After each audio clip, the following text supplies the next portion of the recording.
Chapter 1. The Land Before the Storm. Long before the clash of armies, before treaties and betrayals, the Modoc people thrived in the rugged borderlands of Northern California and Southern Oregon. Their world was shaped by ancient volcanic landscapes, with Tule Lake and the nearby lava beds forming the heart of their sacred homeland. Here they fished, hunted, and gathered, drawing sustenance not only from the land but from a deep spiritual bond with it.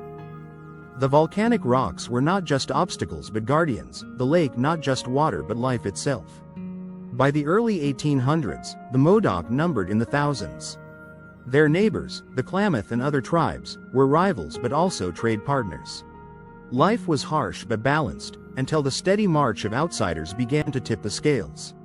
Traders and trappers first appeared, then settlers in covered wagons, bringing new goods but also disease. Smallpox swept through the Modoc, killing many and leaving entire families broken. Chapter 2. A Child of Two Worlds. Around 1837, Kintwash was born near Tule Lake. From his earliest years, he lived between tradition and change. His people still honored the old ways, but already rumors spread of an unstoppable tide of white settlers moving westward.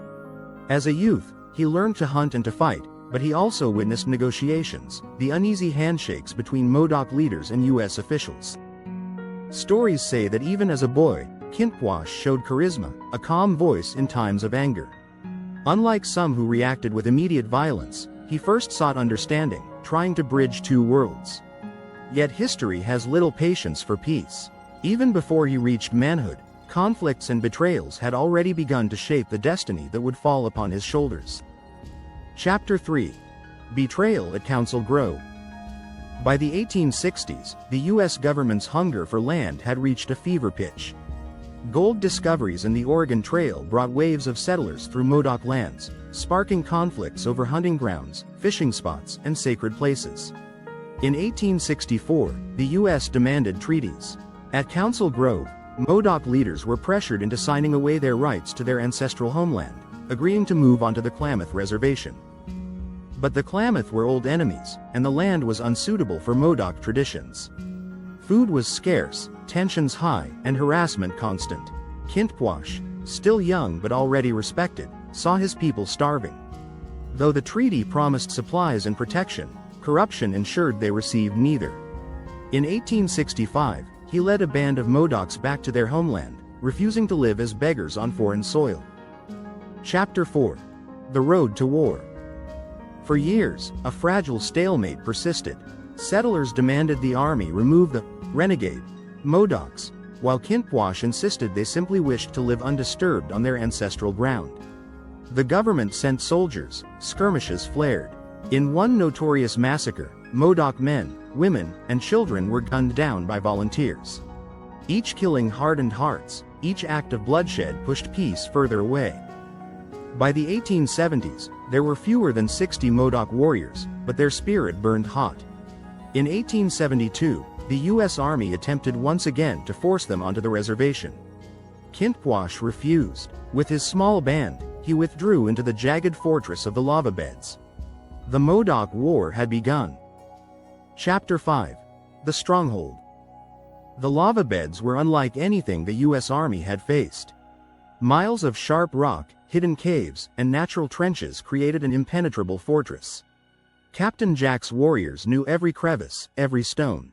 With fewer than 60 fighters and perhaps 160 women and children, they turned the land itself into a weapon. In the winter of 1872 to 1873, the U.S. Army sent over 1,000 soldiers, equipped with artillery, against this tiny band. The Modocs struck like ghosts, vanishing after each attack.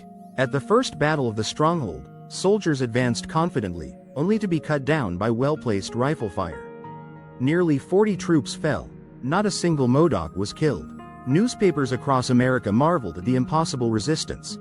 A handful of warriors humiliating the might of the U.S. military. Chapter 6. The Peace That Failed. As the war dragged on, U.S. officials sought negotiation. In April 1873, a peace commission arrived, hoping to end the bloodshed. Kintwash himself was torn. He knew continued fighting meant destruction.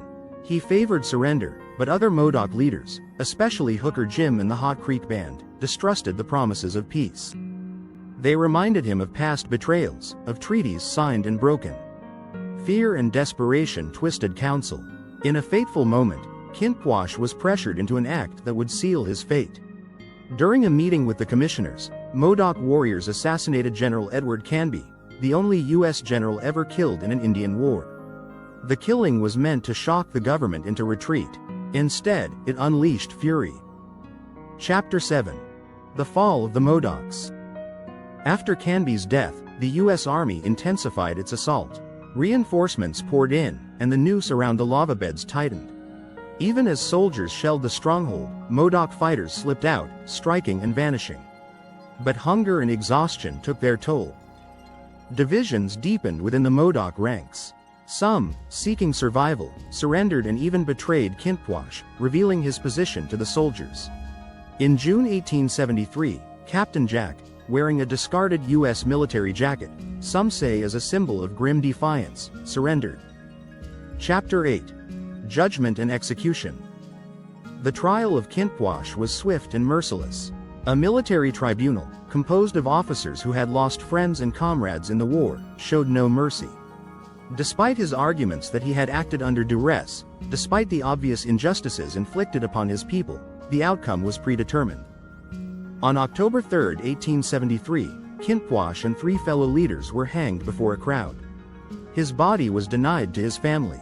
His head was sent east for study, a grotesque trophy of conquest. The Modoc people, fewer than ever, were forced into exile in Oklahoma, where disease and despair further reduced their numbers. Chapter 9. Legacy of a Warrior. Yet even in death, Captain Jack's story endured. To settlers, he was painted as a murderer, a savage killer of a general. To the Modoc, he became a symbol of resistance, a man who fought against overwhelming odds for the right to live free on his land. Today, Captain Jack's stronghold remains a haunting reminder of that struggle, a national monument where the stones still seem to whisper of rifle fire and defiance. His story complicates the narrative of the West. Was he a villain or a hero? The answer depends on who tells it. But to those who honor courage in the face of impossible odds, Kinpwash stands alongside history's greatest warriors. Epilogue. The Echoes of the Lava Beds. The Modoc War was brief but unforgettable. It revealed the desperation of a people cornered, the cruelty of expansion, and the tragic cost of resistance. When we walk through the lava beds today, we are not just tourists. We are witnesses to a battlefield where a small nation made its last, defiant stand. The stones bear scars, the caves still hold echoes. And in those echoes, the voice of Captain Jack remains, a voice that asks, how far would you go to defend your home, your family, your very way of life? Thanks for watching. Please consider subscribing to the channel and see you soon.